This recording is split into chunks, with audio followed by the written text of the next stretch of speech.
உங்கள் தங்க நகையை அதிக விலைக்கு விற்கவும் மற்றும் அடகில் இருக்கும் தங்க நகையை மீட்டெடுத்து அதிக விலைக்கு விற்கவும் உடனே அணுகவும் பிரைம் கோல்டு ஹப் 9840551787.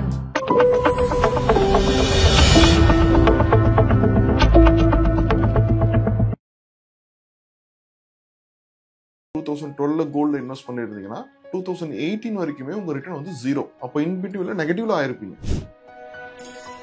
12 வாங்கி 18 வரைக்கும் ஹோல்ட் பண்ணியிருந்தாவே 0 ரிட்டர்ன். இட் மீன் தட் நடுவில் கோல்டு இறங்கியும் ஏறி இருக்கு திரும்பவும். ஸோ இப்போவும் திருப்பி அந்த பீக்ல இருக்கும்போது நீங்க இன்வெஸ்ட் பண்ற ஒரு இடமா இதை பார்க்கலாம்னா, இப்போ வந்து கோல்டு வாங்குறோம் அப்படின்னா பிசிக்கலா வாங்குறது பெட்டர், டிஜிட்டலா வாங்குறது பெட்டர்? இப்போ பிசிக்கலாக வாங்குறது உங்களுக்கு விருப்பம் இருந்தால் நீங்கள் அதை யூஸ் பண்ண போறீங்க அப்படின்ற பட்சத்தில் வாங்குங்க. as a இன்வெஸ்ட்மெண்ட்டாக நீங்கள் கோல்டை பார்க்குறீங்க அப்படின்னா பிசிக்கல் கோல்டு வாங்குறது நாட் அட் ஆல் அட்வைசபிள். இப்போ எல்லா கண்ட்ரியுமே நான் ஏன் யூஎஸ் டாலர் யூஸ் பண்ணணும் அப்படின்னும் போது யூஎஸ் டாலருக்கான மதிப்பு வந்து குறைய ஆரம்பிக்கும். இப்போ யூஎஸ் டாலர் மதிப்பு குறையும் போது கோல்டோட வேல்யூவேஷன் இன்க்ரீஸ் ஆகும். ஏன்னா எல்லாருமே வந்து கோல்டை நான் எடுத்துக்கிறேன். கோல்டு மேல போகும்போது silver always follow gold. Gold மேல ஏறிடுச்சு மார்க்கெட்ல அப்படின்னா பின்னாடியே சில்வரும் மேல ஏறும். இந்தியாவில் பார்த்தோம்னா சில்வருக்கு ஒரு பெரிய டிமாண்ட் இருக்கு. நீங்க 1 year ரிட்டர்ன்ல பார்க்கும்போது gold has delivered 60%, whereas silver has delivered 98%. Almost double ஆயிட்டு இருக்கும். நீங்க போன தீபாவளி கோல்டு வாங்கியதா இந்த தீபாவளிக்கு வந்து டபுள் த பிரைஸ்ல இருக்கும். ஸோ சில்வர் இன்னும் கொஞ்சம் ஃபாஸ்டா போயிட்டு இருக்கு. பட் இன்வெஸ்ட் பண்ணலாமா அப்படின்னு பார்த்தா you to be very careful.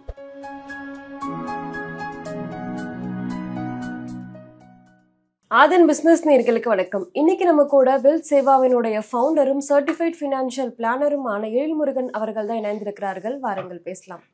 வணக்கம் சார். வணக்கம். எப்படி சார் இருக்கீங்க? நல்லா இருக்கேன். எப்படி இருக்கீங்க? நல்லா இருக்கேன் சார்.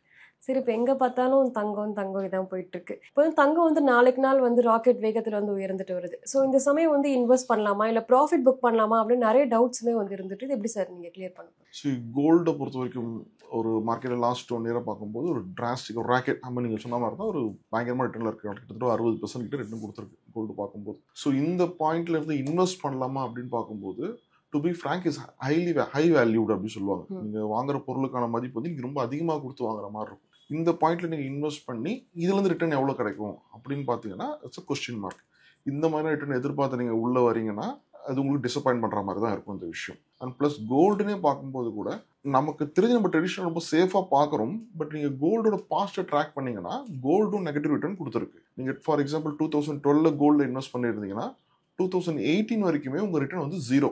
அப்போ இன்பிட்வீன்ல நெகட்டிவ்ல ஆயிருப்பீங்க. அதாவது நீங்கள் 12 வாங்கி 18 வரைக்கும் ஹோல்ட் பண்ணியிருந்தாவே 0 ரிட்டர்ன். இட் மீன் தட் நடுவில் கோல்டு இறங்கியும் ஏறி இருக்கு திரும்பவும். ஸோ இப்போவும் திருப்பி அந்த பீக்ல இருக்கும்போது நீங்கள் இன்வெஸ்ட் பண்ணுற ஒரு இடமா இதை பார்க்கலாம்னா 100% உள்ளே போகும்னு சொல்ல முடியாது. Even fund managers, fund house manage பண்ணுற ஃபண்ட் மேனேஜருமே கூட வந்து யாருமே கோல்டில் ஃபுல்லாக இன்வெஸ்ட் பண்ணுங்கன்னு சொல்றது இல்லை நான் கோல்டில் பண்ணணும் நல்லா இருக்கு அப்படின்னு வச்சிங்கன்னா கோ ஃபார் அசட் அலோகேஷன்.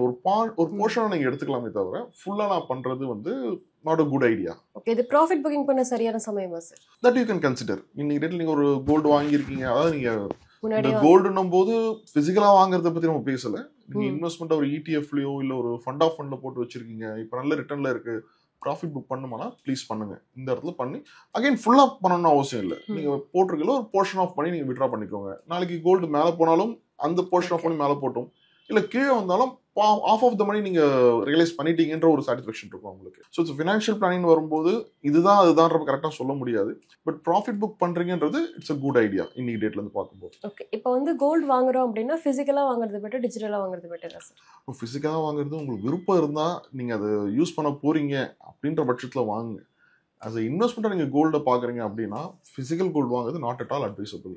ஏன்னா நீங்கள் ஒரு ஜுவல்லரி ஷாப்பில் போய் வாங்குறீங்கன்னா ஃபஸ்ட்டு உங்களுக்கு வேஸ்டேஜ், மேக்கிங் சார்ஜ் இதெல்லாமே கிட்டத்தட்ட ஒரு 20% கிட்ட வந்துடும்.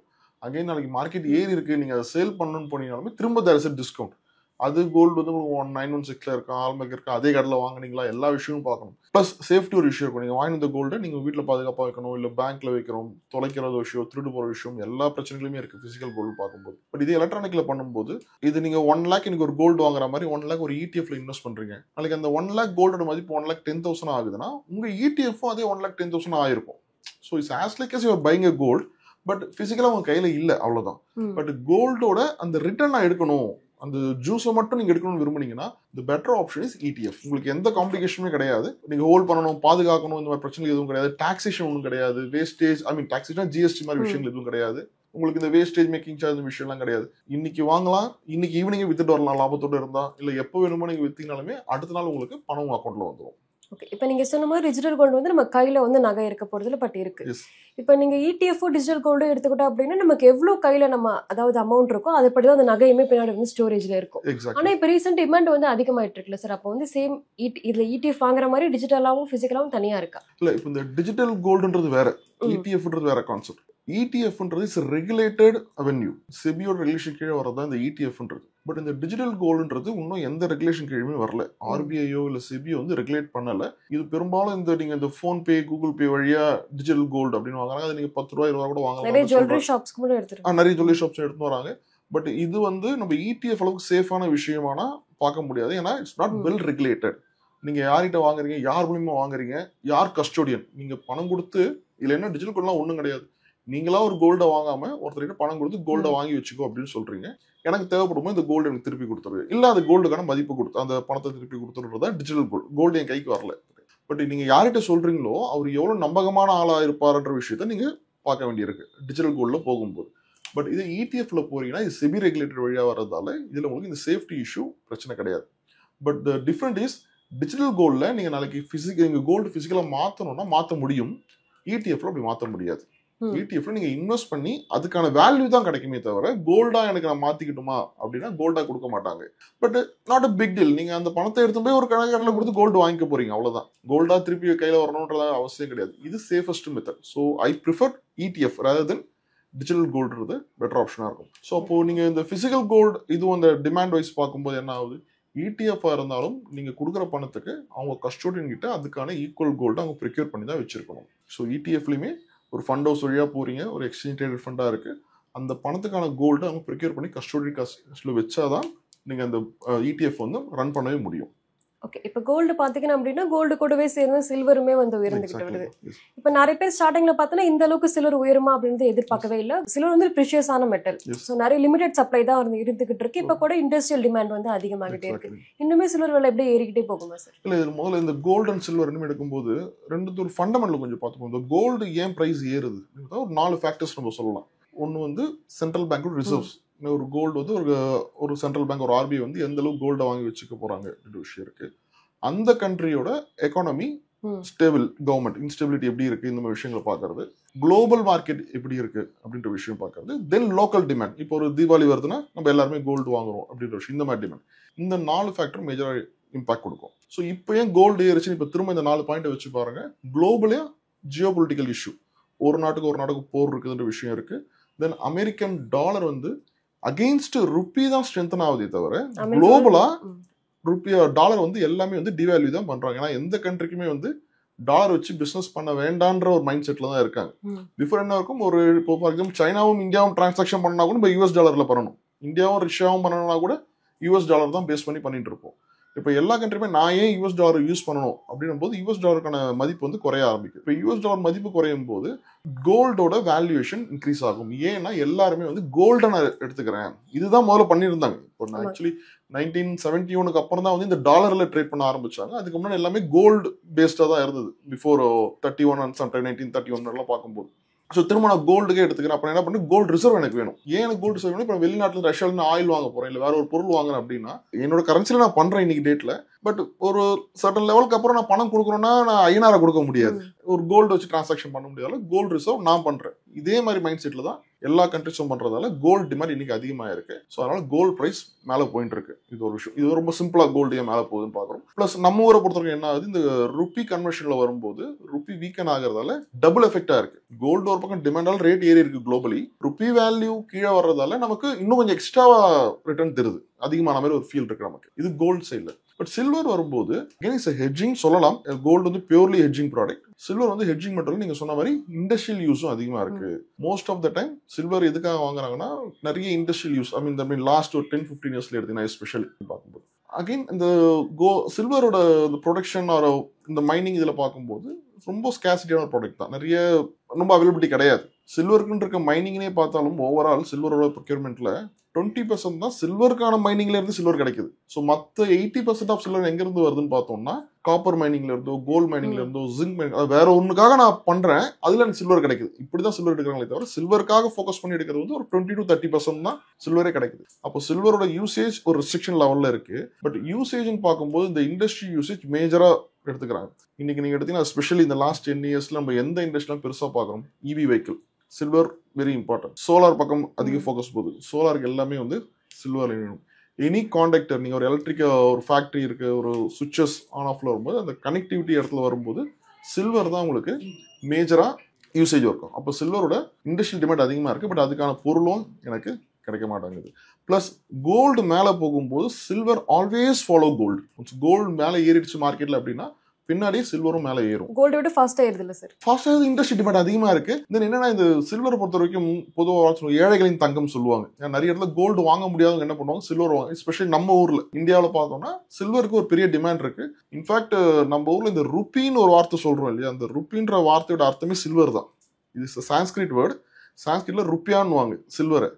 அப்போ அந்த ருப்பியால இருந்தால் ருப்பினே எடுத்துட்டு வந்தோம். ஸோ சில்வர்ன்றது நம்ம ஊர்ல வந்து ஒரு ட்ரெடிஷன், அந்த பணம் சம்மந்தப்பட்ட விஷயங்கள் சில்வர் அதிகமாக பண்றோம். எஸ்பெஷலி ஒரு கோல்டை விட நிறைய இடங்களில் சில்வர் வச்சிருப்போம். நீங்க ஒரு சாமி சிலை செய்யறீங்கன்னா கூட சில்வர்ல செஞ்சு வைப்பீங்க, அந்த மாதிரி விஷயங்கள் இருக்கும். ஸோ அப்போ அதுக்கு ரொம்ப சென்டிமெண்டான விஷயம்.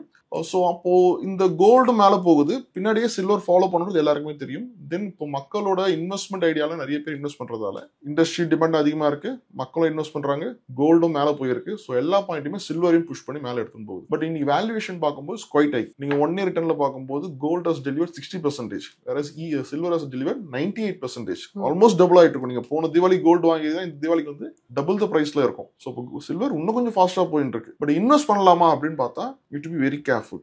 நீங்க 100% ரிட்டர்ன் 1 yearல கொடுத்துருக்கு, இப்போ இந்த ப்ராடக்ட்ல என்டர் ஆயிட்டு இதுல இருந்து என்ன ரிட்டர்ன் கிடைக்கும்ன்றது கொஸ்டின் மார்க். அகைன் நான் முதல்ல கோல்டுக்கு சொன்ன மாதிரி சில்வரும் 2013 சம்மர் இட் வாஸ் பீக். 56,000 ரூபாய் கிலோ ஏதோ இருந்தது. திரும்ப அந்த 56,000 ரூபாய் கிலோ வரத்துக்கு 2020 தான் வந்தது. ஸோ 2013 ஒரு நீங்க கோல்டு நல்லா இருக்கு, கிட்டத்தட்ட பீக். இப்போ எப்படியும் பீக்னு சில்வரை சொல்றோமோ இதே மாதிரி 2013 சில்வர் நல்ல பீக்ல வந்தது. 56,000 ரூபாய் ஒரு கிலோ அப்படி வந்தது. அதுக்கப்புறம் அடுத்த வருஷமே குறைஞ்சி, அப்புறம் குறைஞ்சி ஏறி வந்து திரும்ப அந்த நம்பரை டச் பண்றதுக்கு 2020 தேவைப்பட்டது. அப்போ 7 வருஷம் ஒரு ரிட்டர்ன் என்னவாச்சு, 0 ரிட்டர்ன்ல இருந்திருக்கீங்க, நெகட்டிவ்ல இருந்திருக்கீங்க. இப்படி நம்ம கோல்டு சொன்ன மாதிரி தான். அதுக்கு முன்னாடி வருஷம் கோல்டு அதே மாதிரி மேல இருந்து கீழே விழுந்து 4 வருஷத்துக்கு அப்புறம் தான் பிக்கப் ஆச்சு. ஸோ இதுவும் அதே ஃபாலோ பண்ணிட்டு வரும். இப்போ இருக்க இந்த பீக்ல நீங்க சில்வர்ல இன்வெஸ்ட் பண்ணணும், ஒரே ஷாட்ல பண்ணணும்ன்றது அட்வைசபிளா சொல்ல முடியாது. இல்ல நான் வேணுங்க, நான் பண்ணுறேன், ஒரு நல்ல சென்டிமெண்ட் நல்ல ப்ராடக்டா இருக்கு அப்படின்னீங்கன்னா ஒரு ஸ்டாகன் மெத்தட்ல பண்ணுங்க, ஒரு எஸ்ஐபி மாதிரி பண்ணுங்க, இல்ல பார்ட் பை பார்ட்டா பண்ணுங்க. ஒரே ஷாட்ல உள்ள இன்வெஸ்ட் பண்றது நாட் அட்வைசபிள். இதுக்கு நிறைய விஷயம், இப்போ நீங்க சொன்ன மாதிரி நிறைய fund of fund they stop the subscription. Silver ஃபண்ட்ல வந்து நீங்க இன்வெஸ்ட் பண்ண முடியாது, பிரீமியம் அதிகமா இருக்கு. ஏன்னா இடிஎஃப்ல வர பணத்துக்கு நான் சில்வர் வாங்கி ஆகணும். ஸோ இடிஎஃப்ல வர பணத்துக்கு நான் சில்வர் வாங்கி ஆகணும்னா சில்வர் கிடைக்கல ஒன்று, அதனால இடிஎஃப் வேல்யூவேஷன் மேலே போயிடுச்சு. இப்போ நீங்க ஒரு மியூச்சுவல் ஃபண்ட்ல இன்வெஸ்ட் பண்றீங்கன்னா அந்த மியூச்சுவல் ஃபண்ட் வந்து அந்த இடிஎஃப் தான் வாங்க போறாங்க. அப்போ பிரீமியம் கொடுத்து அதை வாங்கினேன்னா ஒன்னு சில்வர் கிடைக்கல, இன்னொரு பக்கம் வேல்யூ அதிகமா இருக்கு.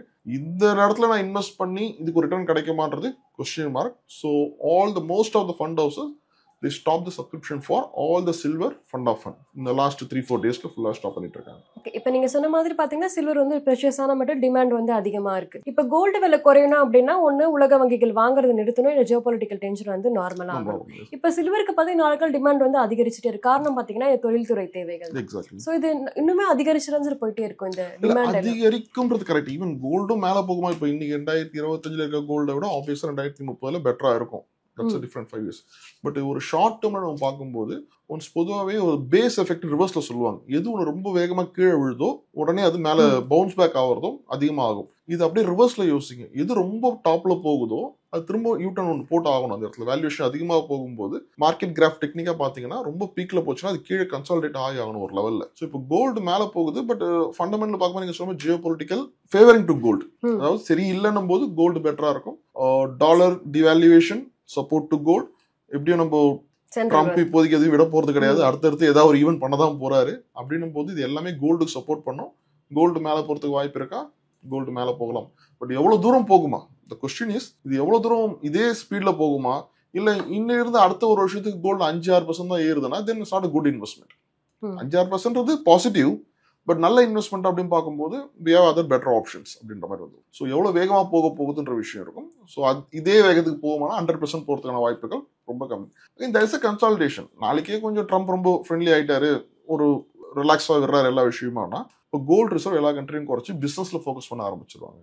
Because the more money going to gold, உங்களுக்கு கேஸ்கேடிங் எஃபெக்ட் இருக்காது. நீங்கள் வேற என்ன ஏன் ஒரு பெரிய விஷயம் கோல்டு அப்படின்னு சொல்கிறேன்னா, நீங்கள் 1 லட்சம் கொடுத்து கோல்டு வாங்குறதுக்கும் 1 லட்சம் கொடுத்து ஷேர் வாங்குறதுக்கும் there are lot of difference. நம்ம இன்வெஸ்டர் லெவல்லேருந்து பேசுகிறேன். நீங்கள் 1 லேக் கூட என்ன ஒரு கம்பெனியில் ஷேர் வாங்குறீங்க, அந்த கம்பெனி அந்த பணத்தை யூஸ் பண்ண போகிறாங்க, அதை வச்சு அவங்க ப்ரொடக்ஷன் இன்க்ரீஸ் ஆகும், அதனால எம்ப்ளாய்மெண்ட் ஒரு அந்த வேலை செய்யறதுக்கு நிறைய பேர் தேவைப்படுவாங்க, ஒரு எம்ப்ளாயி ஃபிக்ஸ் பண்ணுவீங்க, அவருக்கு ஒரு இன்கம் போய் சேருது, அதை வச்சு அவர் குடும்பம் மேலே வரும். ஸோ அப்போ ஒரு கேஸ்கேடிங், நான் கொடுத்த 1 லட்சம்ன்றது எனக்கு மட்டுமே ரிட்டர்ன் கிடையாது, இது அடுத்தடுத்து எங்கெல்லாம் போகுதோ எல்லாருக்கும் ரிட்டர்ன் ஆகுது. பட் இதே விஷயம் கோல்டில் யோசிச்சு பாருங்க. ஒரு 1 லேக் கொடுத்து கோல்டு வாங்குறேன், என்ன பண்ணுவீங்க, எடுத்து போய் நம்மளோட கபோர்டில் வச்சுக்கோங்க. அந்த கோல்டாகவே இருக்கும். என்ன ஆஸ் அ இண்டிவிஜுவல் எனக்கு ரொம்ப சேஃபான ஒரு விஷயம் கோல்டு. பட் ஒரு எக்கானமி டெவலப்மெண்ட்ல பார்க்கும்போது நான் கோல்டு வாங்கி வைக்கிறது எக்கானமிக்கு ரொம்ப நல்லது கிடையாது. அப்போ கவர்மெண்ட் அதுக்கான ரெஸ்ட்ரிக்ஷன் எடுத்து வருவாங்க. ரெஸ்ட்ரிக்ஷன்னா சம் மெஷர் எடுத்து வருவாங்க. ஏன்னா பணத்தை வந்து டைவர்ட் டு ஈக்விட்டி என்ன பண்ணணும், அப்போ கோல்டு ப்ரைஸை கொஞ்சம் கண்ட்ரோல் பண்ணுவாங்க. How they are controlling the currency, it's actually RBI policy. நாளைக்கே வேணோட 50 ரூபாய் கூட டாலர் வச்சுக்கலாம், 88 ரூபாய் 50 ரூபாய் கூட ஆர்பிஐ நினைச்சா குறைச்சிக்கலாம். அதுக்கான இம்பாக்ட் இருக்குன்றதால தான் அவங்க அந்த 80 அந்த ரேஞ்சில் வந்து மூவ் பண்றாங்க. சிமிலர்லி கோல்டுக்கு நாளைக்கு ஒரு விஷயம் மாறுது அப்படின்னா definitely government will take some measurement. அப்போ அதுக்கான விஷயம் குறைக்கிறதுக்கான ரீசன் வாய்ப்புகள் இருக்கலாம். ஸோ எல்லா பணமும் எதுவுமே கோல்டில் போடாதீங்க.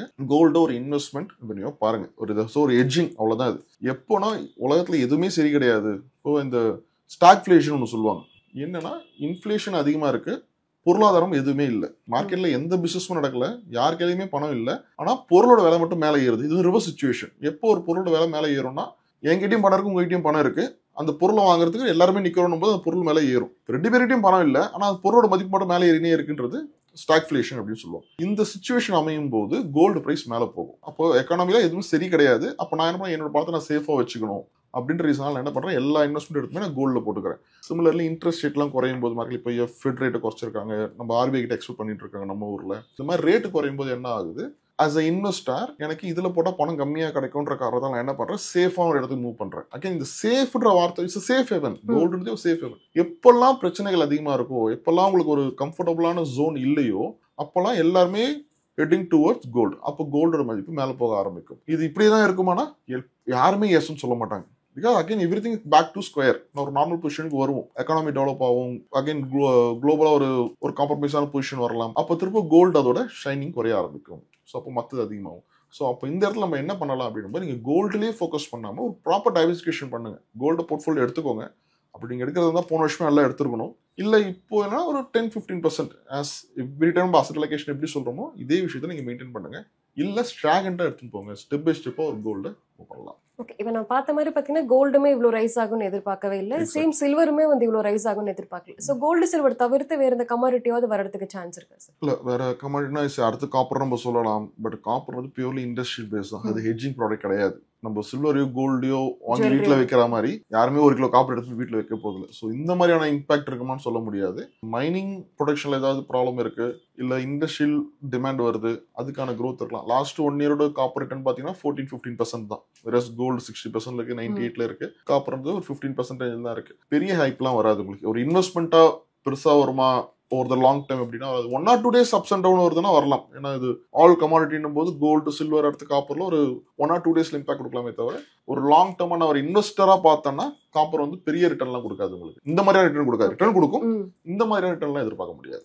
சார் இப்போ நெக்ஸ்ட் 5 இயர்ஸ்ல கோல்டு அண்ட் சில்வர் எந்த ரேஞ்சில் சார் இருக்கும்? Protection not advisable. ஒரு நம்பர் சொல்றது வந்து ஒரு தப்பா எடுத்து போகக்கூடாது.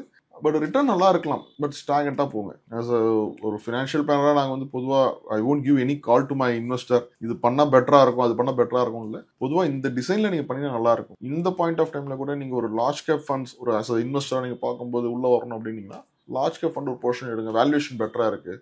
மார்க்கெட்டில் போகும்போது எது பீக்கில் இருக்கோ அதை இன்வெஸ்ட் பண்ணக்கூடாது. ஜென்ரலாகவே எது ரொம்ப எல்லாரும் எதை பேசுகிறாங்கன்னா அது பேசி முடிக்கும் போது இப்போ இதுவே கூட 98% சில்வர் கொடுத்ததுக்கு அப்புறம் தான் நீ நம்ம டிஸ்கஸ் பண்ணுறோம்.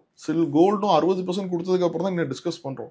இட்ஸ் மீன் தட் இது எல்லாருக்கும் தெரியாம மேலே வந்துட்டு இருக்குன்னு அர்த்தம். அப்போ இது டாப் ஆஃப் த இது இருக்கும்போது நீங்கள் அதுக்கப்புறம் டாப்புக்கு அப்புறம் என்ன இருக்குது, திரும்ப கீழே தான் வரணும், இல்லை அதே இடத்துல நிற்கணும். அப்போ எது உங்களுக்கு கண்ணுக்கு தெரியாமல் ரொம்ப ரொம்ப அதிகமாக பேசப்படாமல் இருக்கோ அந்த மாதிரி விஷயங்கள் தான் நீங்கள் இன்வெஸ்ட் பண்ணுறாங்க. ஆஸ் இன்வெஸ்டராக நீங்கள் பார்க்கும்போது ஸோ இன்னைக்கு ஒரு லார்ஜ் கேப் ஃபண்ட்ஸ் அந்த மாதிரி எடுக்கிறீங்கன்னா பெட்டர் ரிட்டர்ன் கொடுக்கும் rather than gold over the long term. ஒரு 5 இயர்ஸ் நீங்கள் சொன்ன மாதிரி அடுத்த 5 வருஷத்துல கோல்டு எங்கே இருக்குமான்னு சொல்ல முடியாது.